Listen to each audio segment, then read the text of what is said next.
Bueno, para todos los que nos estén viendo en cualquier lugar del mundo, les saludamos desde Cali, Colombia, Iglesia Carismática Integral, con un gran aplauso a nuestro Dios.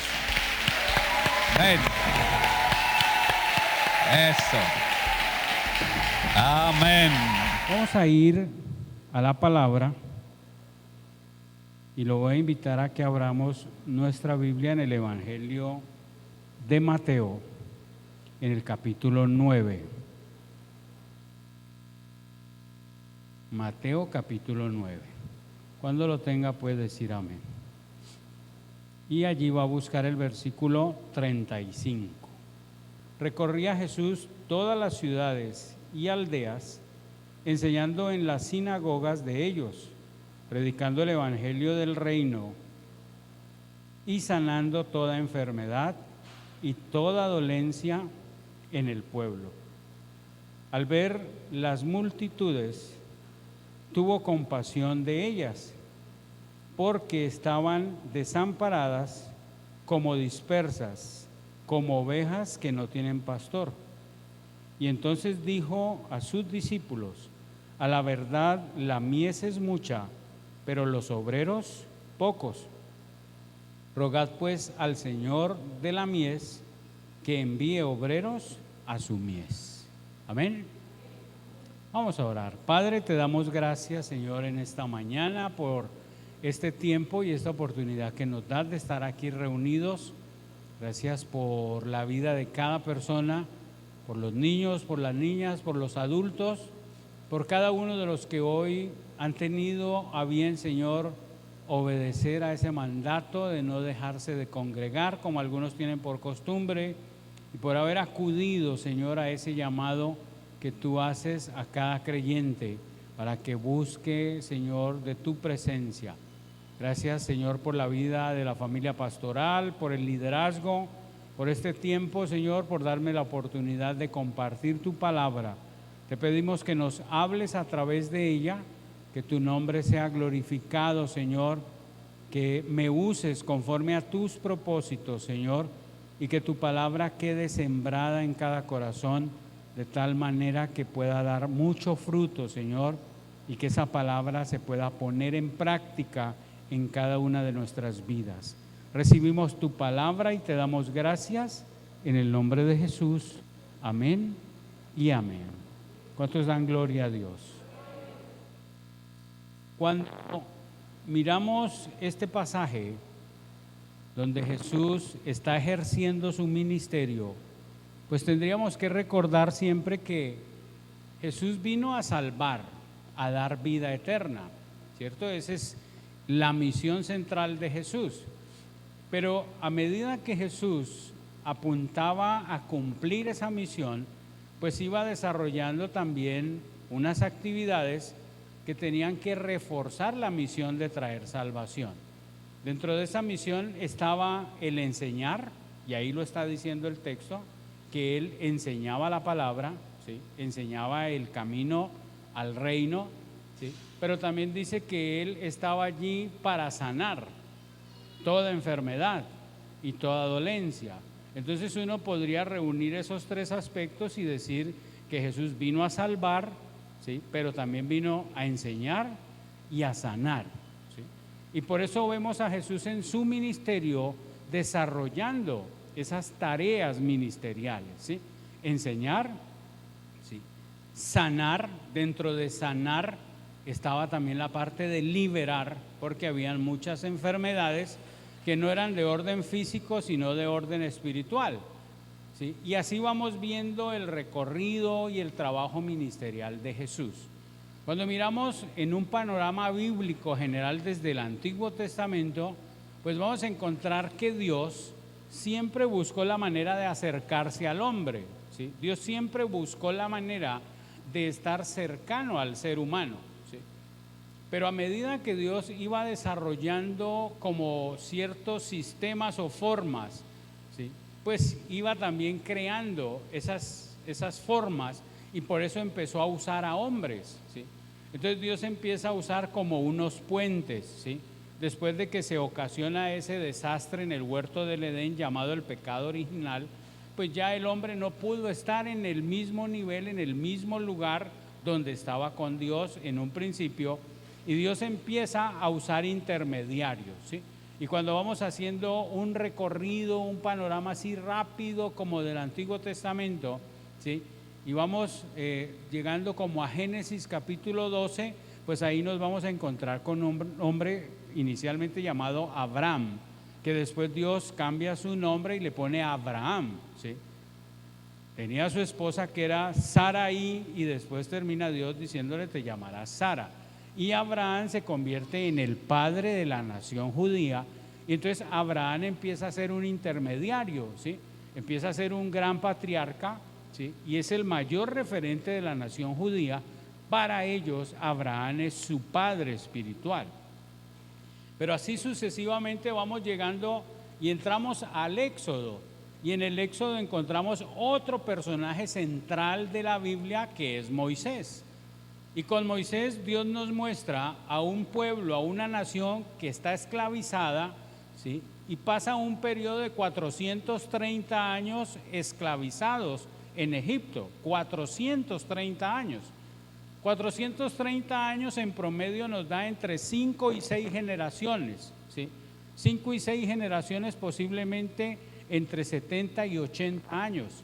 Y por eso cuando Dios se le revela a Moisés, y se le revela porque hay una necesidad, y la necesidad es que el pueblo necesita ser libre.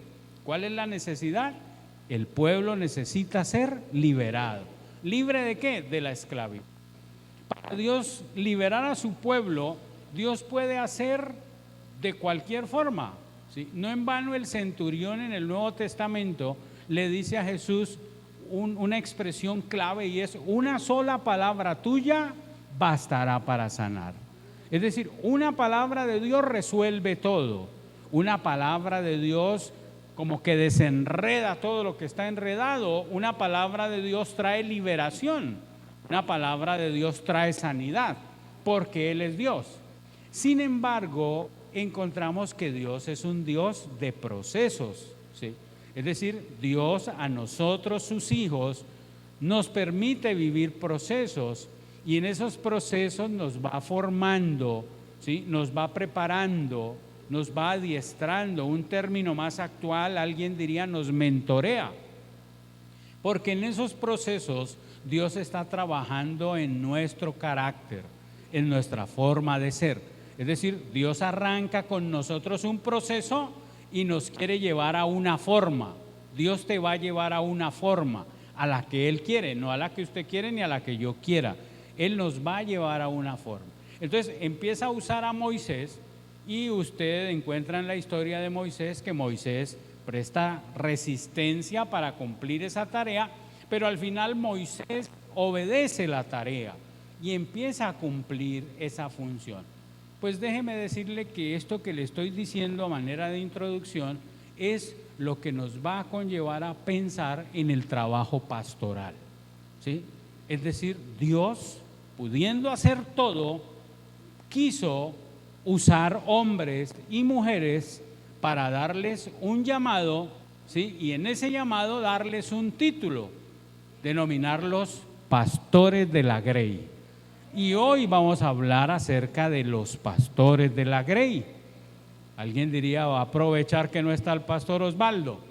No, pero sí quiero que enfaticemos en esta mañana para hablar un poco del trabajo pastoral, ¿sí? Entonces, dentro de ese orden de ideas, el título de esta reflexión es: no dejes que tu pastor corra solo. No dejes que tu pastor corra solo. Diga conmigo: no dejes que tu pastor corra solo. ¿Sí? Si puede tocar en el hombro a alguien que está cerca, dígale: no dejes que el pastor corra solo. Ahora diga esto conmigo: yo me voy a esforzar para que mi pastor no corra solo. Entonces, ya estamos enfocados en un tema, ¿cierto? ¿De qué vamos a hablar? Acerca del pastorado, ¿sí? ¿Por qué vamos a hablar acerca del pastorado? Porque Dios habla acerca del pastorado. y porque Dios, vuelvo y digo, ha tenido a bien tener en cuenta a seres humanos imperfectos para llevarlos a hacer un trabajo, porque cuando usted mira todos los líderes espirituales del Antiguo Testamento y del Nuevo Testamento, usted encuentra dos realidades, y una de esas realidades es que son hombres imperfectos, porque todos nosotros somos imperfectos, no por la voluntad de Dios, sino porque nosotros, por causa de ese pecado y de esa inclinación hacia el mal, ¿sí?, hacemos imperfecta la obra que Dios un día hizo perfecta, pero en Cristo logramos esa perfección. Entonces esa es la otra realidad, que siendo imperfectos, en Cristo logramos esa perfección. Entonces Dios escoge a hombres. Me llamaba la atención ahora cuando la hermana, la directora de culto, decía que en medio de los niños habían apóstoles, profetas y pastores. Ella está declarando una palabra sobre ellos. Ella está confesando una palabra, y cuando ella dijo eso, muchos dijeron amén. Quiere decir que no sería nada raro que a la vuelta de 10 años, 12 años, 15 años, usted encontrara que un niño o una niña de esos que hoy están en un salón de escuela bíblica, de escuela dominical, terminen predicando y pastoreando, porque Dios llama hombres y mujeres. Alguien que está aquí que de pronto es mayor de edad diría, no, yo ya estoy muy mayor para que Dios me llame. Pues déjeme decirle que cuando Dios llama a Moisés, Moisés tiene 80 años. Así que si usted está por los lados de los 80, todavía para Dios está joven para ser llamado al ministerio pastoral. ¿Cuántos me están entendiendo? ¿Sí? Entonces, en ese orden de ideas, hemos leído un texto que está en el Evangelio de San Mateo, en el capítulo 9, en el versículo, a partir del versículo 35, y vamos a empezar a meditar un poquito allí, a entrar en ese paso a paso del versículo a versículo, para ir notando qué es lo que Dios nos quiere decir a nosotros, porque lo que está aquí escrito ya sucedió, pero como Dios es vivo y su palabra es viva, hoy nos va a hablar de esto que sucedió, pero a la actualidad, al día de hoy. ¿Amén o no? Entonces dice allí, recorría Jesús todas las ciudades y aldeas, enseñando en las sinagogas de ellos y predicando el evangelio del reino y sanando toda enfermedad y toda dolencia que había en el pueblo. Resulta que ese pasaje tiene un título y dice: la mies es mucha. Y cuando oímos el término mies, pues viene a nuestra mente qué será la mies. Muchos ya lo saben porque lo han estudiado, lo han ido descubriendo, pero es necesario recordarlo, ¿sí? ¿Qué es la mies? La mies no es otra cosa que el fruto que produce, ¿sí?, el trigo. Es decir, la mies es el producto final del trigo. Entonces, cuando los campos, los sembrados de trigo ya están listos, ¿sí?, y dicen ya la mies está lista para que entre a segar, a cortar, es porque las ramitas del trigo ya brotaron y brotan una vainita, un estuchecito, ¿sí?, que ustedes han visto esas ramas de trigo, y esa mies es lo que se va a recoger. Entonces, cuando usted mira un cultivo de trigo, usted puede decir lo que dice la palabra: la mies es mucha. ¿Qué quiere decir? Que el sembrado del trigo se multiplica mucho, ¿sí?, que da muchas semillas, que da mucho fruto, ¿sí? Pero resulta que el Señor aquí nos está hablando de una manera metafórica. Y cuando el Señor habla de la mies es la gente. Entonces lo que Dios está diciendo es: la gente es mucha. ¿Qué está diciendo? La gente es mucha, ¿sí?, porque Él está usando una metáfora, es decir, está usando un ejemplo para que podamos comprender lo que Él quiere decir, hacia dónde nos está llevando. Entonces, cuando los escritores bíblicos empiezan a redactar y a escribir y a acomodar títulos y subtítulos, pues ven esa estructura, ven ese texto, y ellos dicen: aquí Dios nos está hablando de que la mies es mucha. Si usted mirara en otra versión bíblica, posiblemente ya no diría la mies, sino que diría: la gente es mucha. porque allí la palabra mies significa ¿qué? Gente.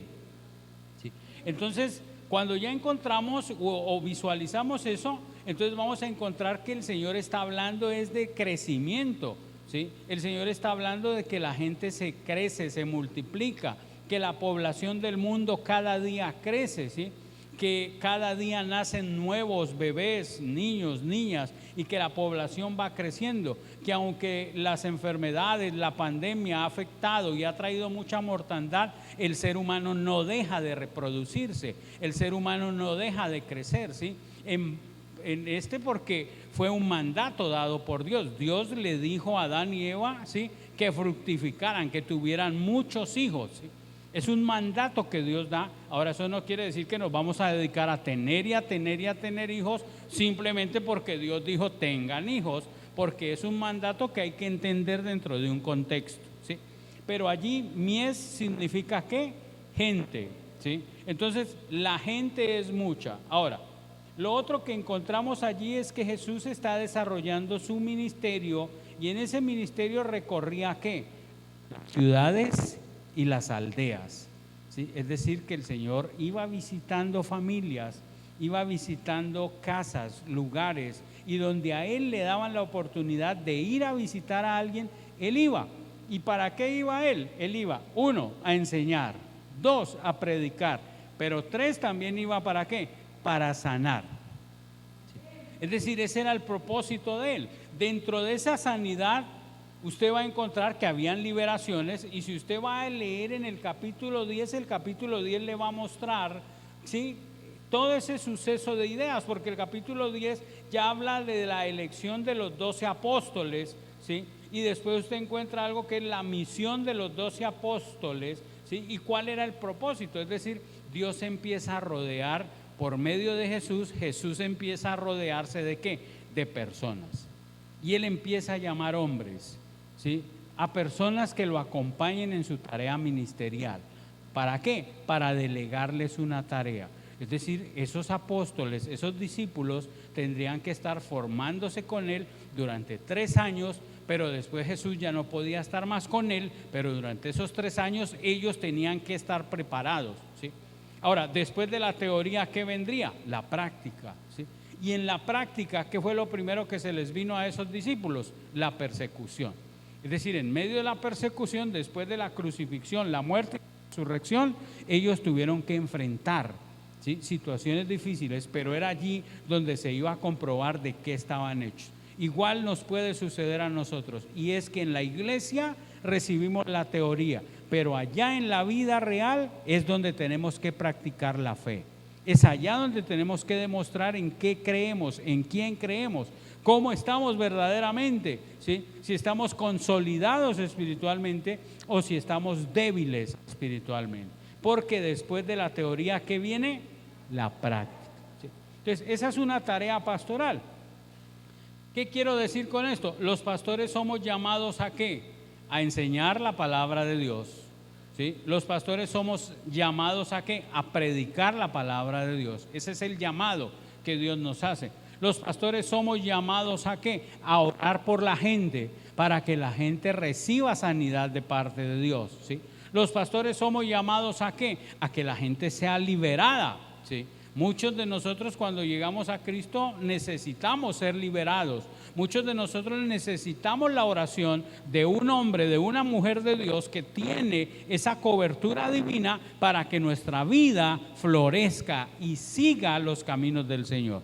Si no hubiera sido por la oración que Dios pone en un pastor, en un predicador, en un líder, posiblemente nosotros no habríamos llegado a los caminos del Señor. Si Dios no usa a otra persona para interceder por usted y por mí, no habríamos llegado a los caminos del Señor, ¿sí? Yo tengo 55 años, conocemos del Señor hace como 32 o 30 años más o menos, ¿sí? Pero yo nunca me imaginé que terminaría siendo pastor, porque si tengo 55 años y llevamos 30 años en el Evangelio, quiere decir que de 55 años, ¿cuántos años viví sin Cristo? Matemática, 25, ¿sí o no? Es decir, a los 25 años conocimos del Señor, ¿sí? A los 25 años teníamos 6 meses de matrimonio y a los 6 meses de matrimonio ya teníamos un hogar destruido. Con 6 meses de matrimonio, ¿sí? 3 años de noviazgo y 6 meses de matrimonio. Cuando nos casamos porque, no porque tocó, sino porque en mis concepciones humanas, ella un día me dijo como novia, ¿sí? O como la mujer con la que yo ya convivía, sin ser cristiano, me dijo: tengo unos malestares, me siento como extraña, yo siento mi cuerpo raro, me duele aquí, me duele acá, me dan náuseas. Y yo dentro de mí dije, yo iba a decir que santo Jehová, pero yo no era cristiano. Dentro de mí dije, no puede ser,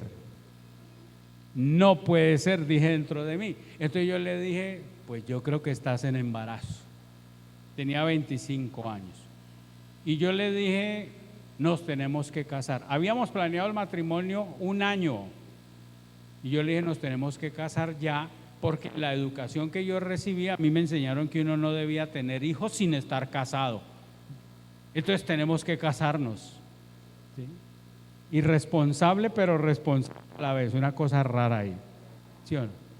Entonces empezamos ahí a tratar de organizar y yo no sabía cómo decirle a mis padres. Entonces yo estaba con la idea de entrar a la universidad, entonces les metí un carretazo y les dije que me iba a meter y ellos se pusieron felices, y cuando ellos estaban felices y ya tenía la matrícula en la universidad y ya llevaba como 1 mes de estudio, le dije, y también me voy a casar.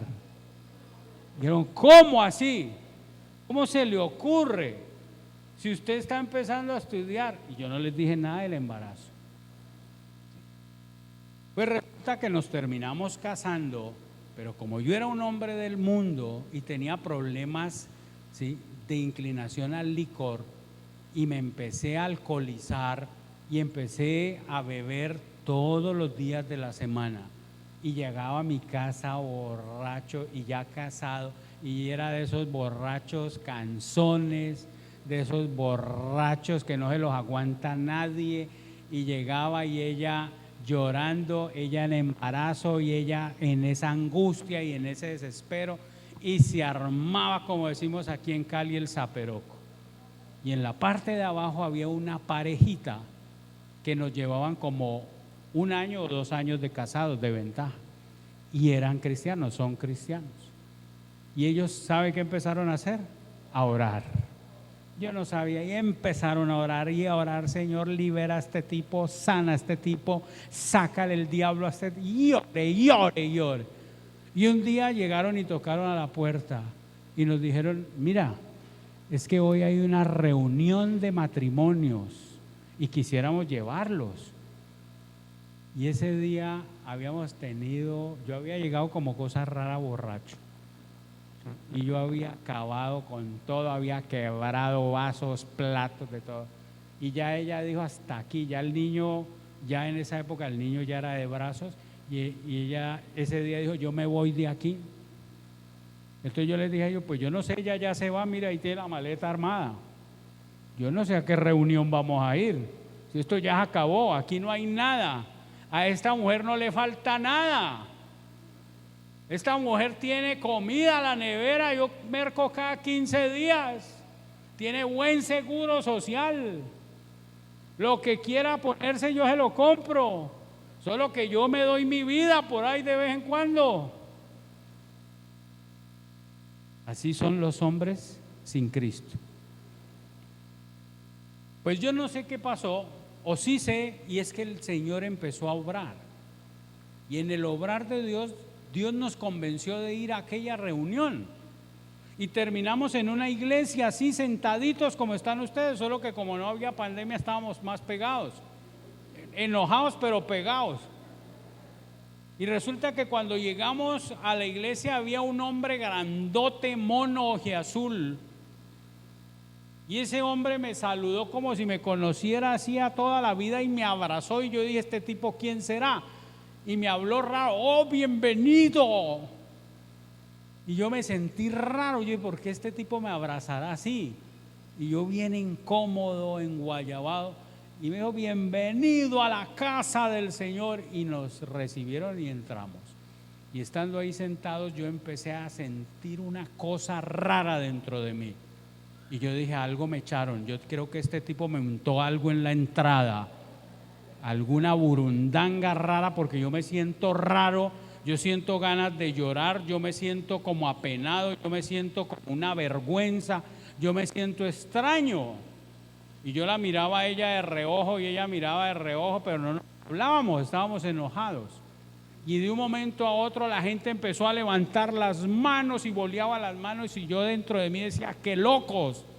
Uno levantará las manos en el estadio cuando el equipo de uno mete un gol, pero esta gente aquí levanta las manos, yo nunca haría una locura de esas. Pues no fue sino que terminara de decir eso cuando yo estaba así, hermanos. Y cuando yo vi las manos así, yo dije, algo me echaron, y volví a bajar las manos. Y yo en esa lucha, y de pronto volví, levanté las manos y entré en un llanto y en un dolor, y escuché una voz que me dijo, he venido para salvarte, he venido para sanarte. Y yo abrí los ojos porque creí que era el gringo, el misionero, y no había nadie. Y yo dije, lo que me echaron era fuerte, era bien fuerte, porque ya me tiene escuchando cosas raras. Pero de pronto empecé a llorar como un niñito, y yo soy de esos que cuando lloran no lo puede tapar, hermano. Y solté en esa lloradera, y yo por dentro de mí decía, qué vergüenza, yo qué hago aquí, yo por qué vine aquí. Pues la pareja que nos invitó a esa reunión son pastores, y nosotros terminamos siendo pastores. Algo que nunca pensamos. Algo que nunca se nos ocurrió, algo que nunca nos pasó por la mente, pero un día nació el deseo de servirle al Señor. Y ese deseo está en todos los predicadores, en todos los pastores que hemos sido llamados por Dios. Y en ese llamado hacemos locuras, como posiblemente su pastor Osvaldo ha vivido muchas experiencias en sus 30, 40 años de ministerio, y que tiene muchas cosas por contar, y cómo Dios lo ha llevado adelante en medio de tantas pruebas y de tantas dificultades. Y es por eso que la iglesia está llamada a valorar a sus pastores. Es por eso que la iglesia está llamada a respaldar a sus pastores, porque la iglesia es la familia que Dios le da al pastor. Porque la iglesia son los hermanos, los tíos, las tías, la casa espiritual del pastor son ustedes. Ustedes son los que lo llenan humanamente de alegría, pero ustedes también son los que le ocasionan dolor a su pastor. Ustedes también son los que le causan preocupación a sus pastores. Ustedes son también los que le ocasionan tristeza a sus pastores. Porque ellos tienen un llamado, a ellos les ponen un vestido que nunca pidieron. Cuando el Señor nos llama, nos pone una investidura que nosotros nunca escogimos. Nos pone algo sobre nosotros porque a Él le plació. Por eso llamó un día a Moisés, y Moisés no quería aceptar ese reto. Moisés no quería aceptar ese compromiso. Y cuando usted ve la vida de muchos líderes espirituales, usted va a encontrar que ellos se resistían. Saulo era un perseguidor de la iglesia, pero Dios tenía en planes volverlo uno de sus ministros, convertirlo en uno de sus pastores, y terminó siendo un hombre influyente, tanto así que fue el encargado de llevar el evangelio a los gentiles. Recibió una gran comisión de parte de Dios, y el Señor le dijo allá en Hechos capítulo 9, es necesario que éste aprenda cuán necesario es sufrir por causa del reino de Dios. Y eso lo ha vivido su pastor Osvaldo. Ha sufrido por causa del reino. Ha tenido momentos de dolor y de tristeza que ninguno de ustedes de pronto ha llegado a saber, porque los pastores tenemos que sufrir solos con Dios, porque los pastores a veces ni siquiera podemos, los varones, llegar a contarle a nuestras esposas el sufrimiento que estemos llevando, porque trasladamos una carga. Y por eso Dios esta mañana quiere hablarte y llevarte a reflexionar en que tú eres una parte importante dentro del reino, pero que es una parte fundamental para que tu pastor no corra solo, para que tu pastor no siga peleando solo. Posiblemente ha tenido personas cercanas, ¿sí? Aquí hay algo bueno, y es que ustedes escasamente saben mi nombre y yo ni siquiera sé quién es usted. Eso es bueno, porque yo no sé quién es usted, yo no sé cuántos años lleva en el Evangelio, yo no sé si usted vino hoy por primera vez, por segunda o por tercera, yo no lo conozco, pero hay algo increíble, Dios lo conoce y Dios es el que le está hablando a usted esta mañana, y Dios es el que le está diciendo a usted: te estoy hablando a ti porque necesito que entiendas que tú eres una columna para este lugar, una columna para tu pastor Osvaldo Arias. Eres una persona que Dios trajo un día para convertirlo en alguien fundamental dentro de la obra de Dios. Cuando Jesús está hablando allí en el texto, cuando Jesús está hablando aquí en el Evangelio de Mateo, vamos a encontrar que Jesús tiene un sentimiento. Dice el versículo 36, y al ver las multitudes tuvo compasión de ellas, porque estaban desamparadas y dispersas como ovejas que no tienen pastor. Oiga eso. Jesús tuvo compasión.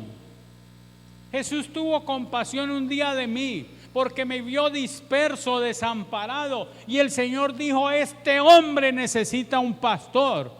Esta pareja, este matrimonio tan nuevo y tan destruido necesita de un pastor. Y eso es lo que el Señor está diciendo allí, que el Señor un día te miró y vio tu vida tan desubicada que sintió compasión por ti, que el Señor hoy está mirando tu casa, tu parentela, y hay cosas que ni siquiera tú conoces de tu hogar, de tus familiares, pero el Señor siente compasión de ellos, y el Señor está diciendo: los veo desamparados, los veo dispersos, están como ovejas extraviadas, están embolatados en este mundo, están perdidos en esta vida, porque necesitan de un pastor. El pastor es un instrumento de Dios. Los pastores no somos Dios, pero somos instrumentos de Dios. Y somos instrumentos que Dios usa conforme a sus planes y a sus propósitos. Todos los pastores no hacemos el mismo servicio, ni la misma tarea, ni el mismo ministerio. Cada pastor recibe una comisión especializada de Dios. Y ustedes tienen un pastor que ha sido llamado por Dios para enseñarles, para guiarlos, para instruirlos, para apoyarlos, para orar por ustedes. Hay muchas situaciones que el pastor ha conocido de ustedes y él ha estado en oración por ustedes, porque Dios los vio a ustedes un día necesitados de un pastor. Usted llegó a este lugar un día porque Dios guió sus pasos y llegó a este lugar o a otro punto de predicación donde estuvieron en otro tiempo, pero Dios lo ha guiado, porque el que está detrás de todo esto se llama el gran Dios eterno. Y Jesús ve la gente desubicada, la gente la ve extraviada y la ve sin pastor. Versículo 37, entonces dijo a sus discípulos: a la verdad la mies es mucha. ¿Y mies es qué? Gente. A la verdad la gente que es mucha, mas los obreros pocos. Es decir, hay una relación matemática allí bastante compleja, porque hay mucha gente, pero hay muy poca gente que quiera ser pastor. Hay muy poca gente que quiera echarse esa carga encima. Algunos dicen: oh, heme aquí, pero envíalo a él, Señor. Esa es la oración de algunos. Aquí estoy, Señor, pero a mí no me vas a llamar a ese chicharrón de ser pastor. Y es la verdad. Es que ser pastor no es cualquier cosa.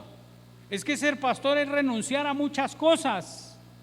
Sabes que pensando en este mensaje leía unas noticias y en el año 2012, en Estados Unidos hicieron una encuesta y descubrieron que mensualmente 1.500 pastores abandonaban el ministerio.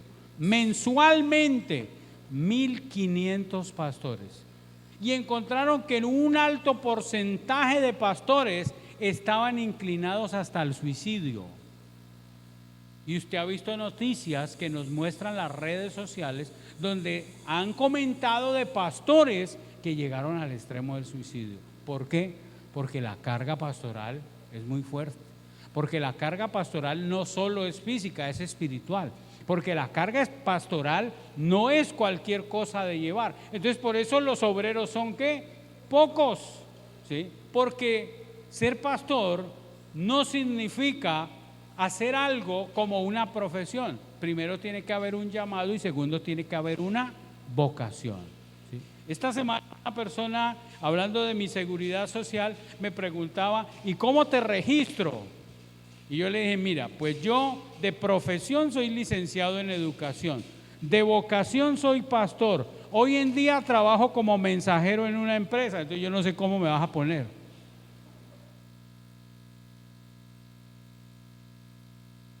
De profesión soy licenciado en educación, es decir, yo soy profesor. De vocación soy pastor, pero hoy soy un mensajero. Entonces yo le digo a mi esposa, hoy subí de nivel, hoy soy un ángel, porque ángel significa mensajero. Entonces yo estoy encargado de llevar recados y llevar paquetes y entregar cosas. ¿Por qué?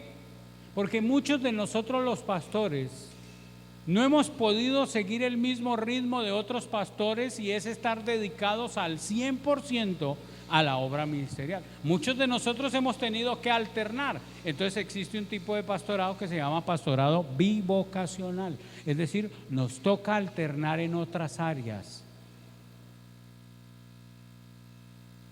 Pero hay pastores que se han dedicado de lleno a la obra, de lleno al ministerio. Y todos los pastores van a necesitar de una iglesia que los rodee, una iglesia que esté allí con ellos, acompañándolos en la labor ministerial. ¿Sí? Dice el versículo 38, rogad pues al Señor de la mies que envíe obreros a su mies. Y entonces acá encontramos algo tremendo y es, uno, ¿quién es el dueño de la mies? O sea, ¿quién es el dueño de la gente? ¿Quién es el dueño suyo? ¿Quién es el dueño del que está allá lavando el carro?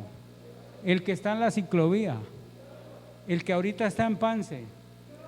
Dios es el dueño de la gente. Porque dice, rogad al dueño de la mies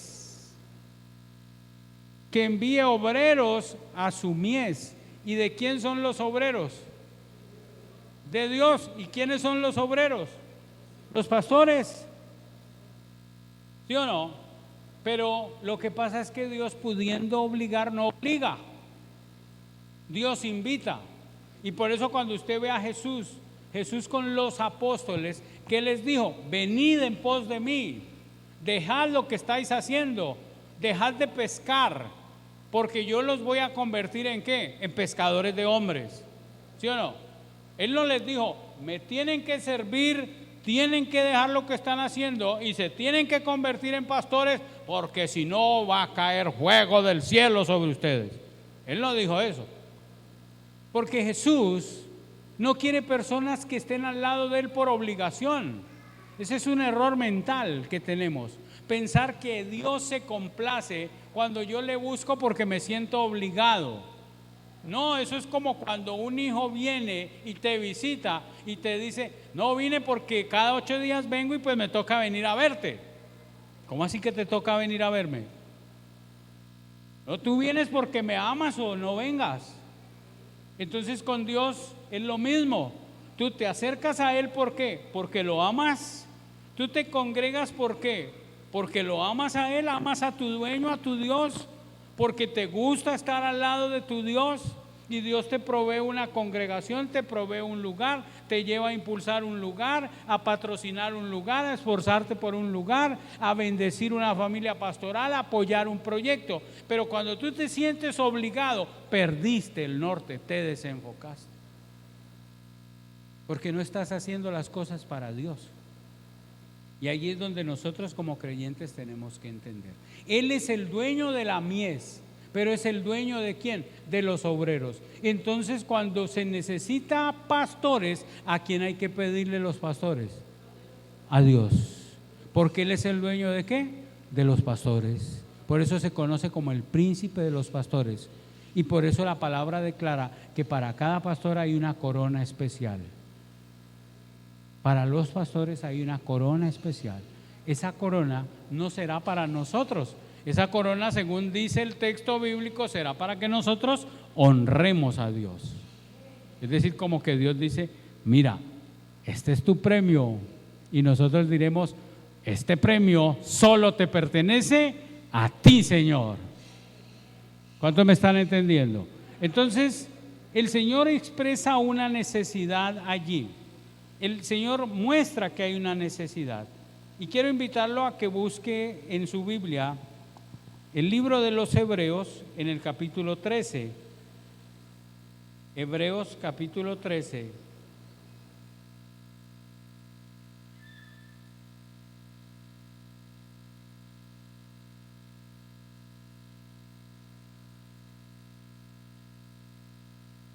Versículo 17. Y allá hay una instrucción que el Señor nos dejó como iglesia. Dice así, Hebreos 13, 17. Obedeced a vuestros pastores. ¿Lo tienen? Hebreos 13, 17. Obedeced a vuestros pastores y sujetaos a ellos, porque ellos velan por vuestras almas, como quienes han de dar cuenta, para que lo hagan con alegría y no quejándose, porque esto no es provechoso. Otra vez, obedeced a vuestros pastores. ¿Quién le está hablando a usted esta mañana? O yo le estoy diciendo, mira, obedézcale al pastor Osvaldo si no van a estar en problemas. No. ¿Quién es el que dice esto? Dios. ¿Qué dice Dios? ¿Qué nos dice a nosotros como iglesia? Obedézcanle a sus pastores. Vamos a leerlo en unos términos más paternales. Si el Señor estuviera físicamente aquí, está espiritualmente, pero si estuviera físicamente, ¿cómo cree que nos diría esto? Venga, mijo, venga, hija, obedézcale al pastor. Venga, obedézcale. ¿Sabe por qué? Porque ese hombre que yo puse ahí, esa mujer que yo puse ahí, están velando por sus almas. Ellos están orando para que usted no se vaya a extraviar. Eso es velar. Velar es estar despierto, ¿sí? Sujétense a ellos. ¿Qué significa la palabra sujeción? Hay dos palabras que confundimos, sujeción y sometimiento. Resulta que una es así y la otra es así. Sujeción y sometimiento. Cuando uno está sometido, está bajo una autoridad. ¿Sí o no? En el ejército y en las Fuerzas Armadas hay un nivel de ¿qué? De sujeción. Es decir, a usted le dicen en el ejército, use el conducto regular.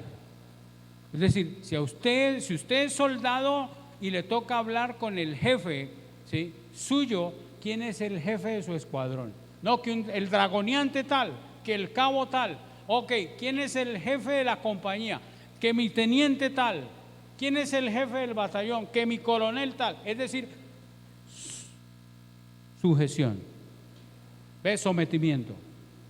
Pero sujeción, mire lo que la Biblia dice sobre sujeción en Amós 3:3. ¿Andarán dos juntos si no se ponen de acuerdo? Eso es diferente. Sometimiento es estar obedeciendo a una autoridad, pero sujeción es estar juntos. ¿Y qué está diciendo la palabra en Hebreos? ¿Sí? Dice, obedeced a vuestros pastores y sujetaos a ellos. ¿Qué es sujetarse? Tómelo de la mano y trabaje con él. Eso es lo que le está diciendo. Trabaje con él, apóyelo a él, ¿sí? Porque la visión Dios la pone sobre su siervo para que la iglesia lo respalde. ¿Cuántos me están entendiendo? ¿Qué necesita un pastor para finalizar? Un pastor necesita de amor. Entonces, cuando ustedes celebran la fiesta pastoral, a todos los pastores nos celebran una fiesta pastoral, y usted dice, voy a comprar este detalle, voy a festejar con mi pastor, lo voy a bendecir, usted le está haciendo una demostración de amor, ¿sí o no? Y usted le trae su detalle, su chocolatina, lo invita a almorzar, le trae un regalo, le compra que la camisa, que la corbata, cada uno da conforme, ¿sí o no?, a como Dios le ha bendecido. Y eso para el pastor es gratificante, pero la pregunta es, ¿eso será todo? ¿Con eso el pastor queda feliz? Porque si usted le trae la mejor camisa, la mejor corbata, pero cuando el pastor lanza un proyecto, usted no se mete.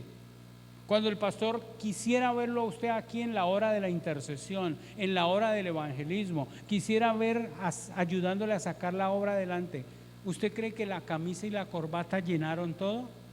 No. ¿Es buena la camisa, la corbata, el regalo, el detalle es bueno? Claro, porque es una demostración de cariño, de amor. ¿Es bueno también el abrazo sincero? ¿Será que el pastor necesita que le digan, pastor, yo lo estimo mucho? ¿Será que el pastor, la pastora, necesita que alguien, que las damas le digan a su pastora, pastora, tú eres una bendición para nosotras? Pastora, nosotros queremos ser tu apoyo. Ella no se va a convertir en su amiga. ¿Por qué? Porque es igual que la relación con los hijos. Cuando yo le digo a mi hijo que yo soy su amigo, eso es una verdad a medias.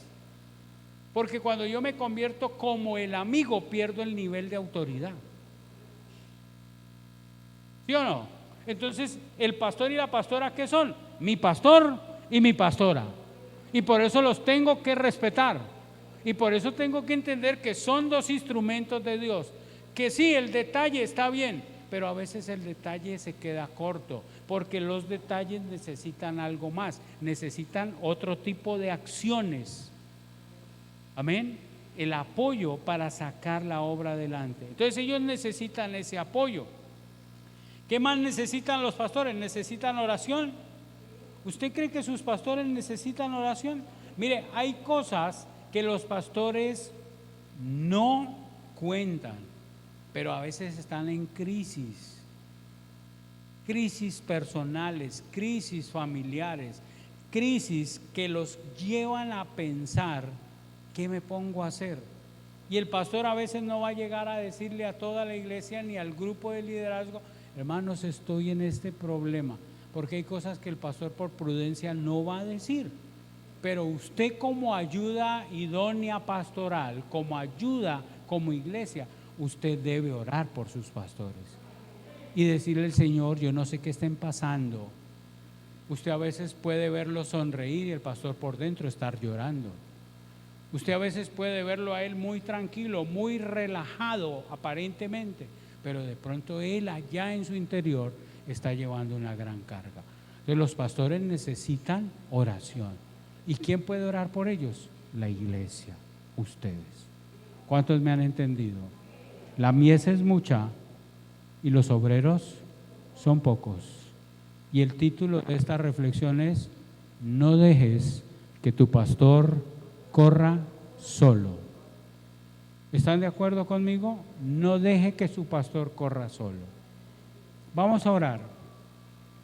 Y en ese orar yo voy a hacer un llamado. Pero ese llamado no es para que, hago claridad en esto, para que no se vaya en problemas. Ese llamado no es para que usted se comprometa con Dios, porque yo le temo a los compromisos con Dios. ¿Sí? Salomón fue inspirado a escribir en Eclesiastés unas palabras que transmiten lo siguiente: no prometas lo que no vas a cumplir. Entonces usted no se va a poner a prometerle a Dios cosas que usted no va a cumplir, porque después usted va a sufrir. No le estoy diciendo que se comprometa con Dios. No le estoy diciendo que se comprometa con el pastor Osvaldo. Entonces usted dirá, ¿y entonces con quién me comprometo? Con usted. Con usted mismo. Es decir, allí es donde usted tiene que ver de qué está hecho. ¿Cuál es su carácter? ¿Qué tan maduro espiritualmente está? Y usted mismo se establece un compromiso con usted mismo. Y entonces en ese compromiso, cuando yo haga el llamado, usted va a decir, yo me comprometo conmigo mismo a ser un apoyo para mi pastor. Pero eso no lo vaya a olvidar, ¿sí? Es decir, eso se lo va a comprometer y se lo va a prometer ¿quién? Usted a usted mismo. ¿Para qué se lo pongo así? Para que usted no se meta en problemas. ¿Sí me hago entender? Pero sea responsable con lo que usted siente y con lo que Dios le dice que debe hacer. Porque hasta aquí usted es el único que puede identificar qué tan comprometido ha sido con Dios para con su pastor. ¿Amén o no? Vamos a orar. Padre, te damos gracias en esta mañana. Gracias por este tiempo, por esta oportunidad. Gracias por tu palabra. Tu palabra nos muestra, Señor, que la gente es mucha, Señor. Que posiblemente cuando nos miramos en este lugar, pensemos que son pocos los que hay aquí. Pensemos que de pronto vendrán más, Señor. Pero tu palabra nos dice que hay mucha gente necesitada.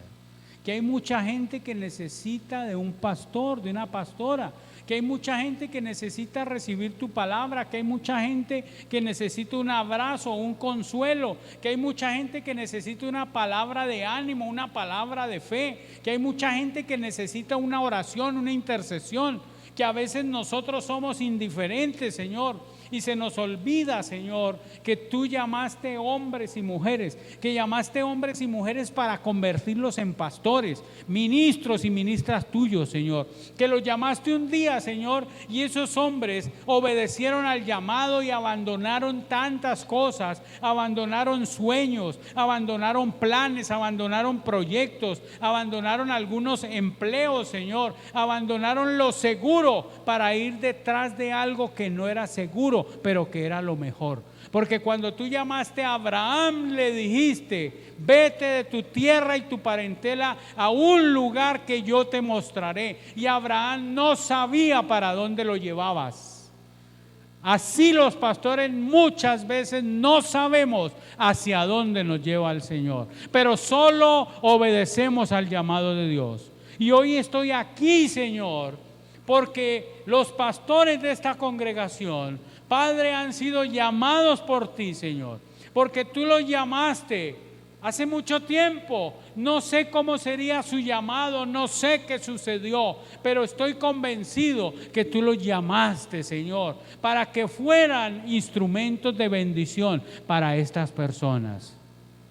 Posible han pasado 1000 batallas, Señor. Posiblemente se han sentido solos, desilusionados, decaídos. No sabemos ni siquiera hoy cómo se encuentren, Señor. No sabemos si hoy sus almas estén afligidas, Señor. Pero tú lo sabes todo, Señor. Y sabes que ellos necesitan de esta familia de la fe. Sabes que ellos necesitan de este liderazgo. Sabes que ellos necesitan de estos compañeros de ministerio que son la iglesia, Señor, y que muchas veces a ellos les hace falta un abrazo, una palabra de aliento. Padre, a ellos les hace falta que alguien, Señor, se pare en la brecha y saque adelante las tareas ministeriales, que ellos tienen planes y sueños, Señor, de que el evangelio se extienda, de que crezca tu obra, Señor, pero la realidad es que a veces nosotros somos indiferentes y por eso te pedimos perdón, perdón en esta mañana.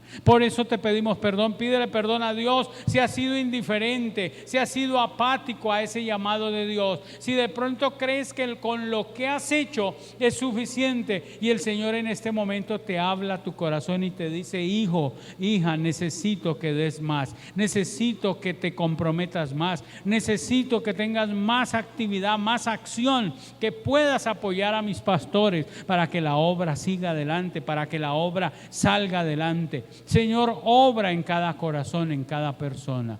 Ahora, Señor, mira sus vidas y yo les hago a ustedes el llamado. Si usted siente comprometerse con usted, yo le voy a invitar a ponerse en pie. Si usted se pone en pie es porque usted se compromete con usted mismo a esforzarse más, a ser más consciente.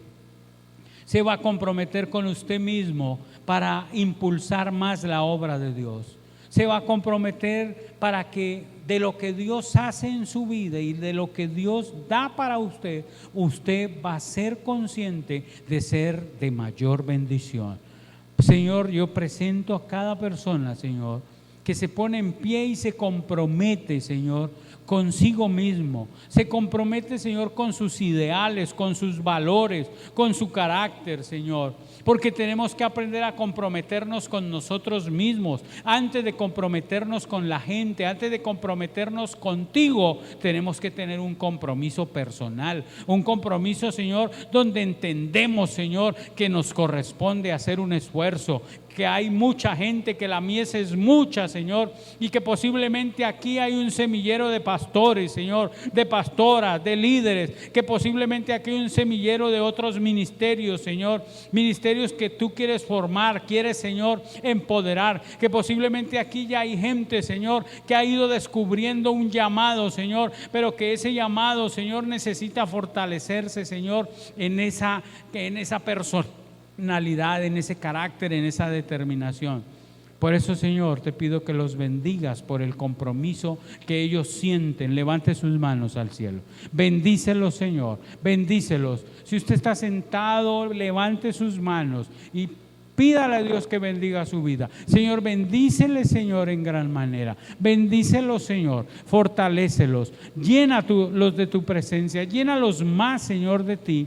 De tal manera, Señor, que ellos sientan ese respaldo, Señor, en sus vidas, Señor, y que ellos puedan ser, Señor, esa iglesia que se esfuerza, que lucha, que trabaja por sacar el reino de los cielos adelante. El reino de los cielos, Señor, nos ha sido encomendado a nosotros los hombres. Nos ha sido encomendado, y estos hombres y mujeres, Señor, se convertirán en los brazos, Señor, en las piernas, Señor, en las voces, Señor. Ellos se convertirán cada día en esa familia de la fe para estos pastores, Señor.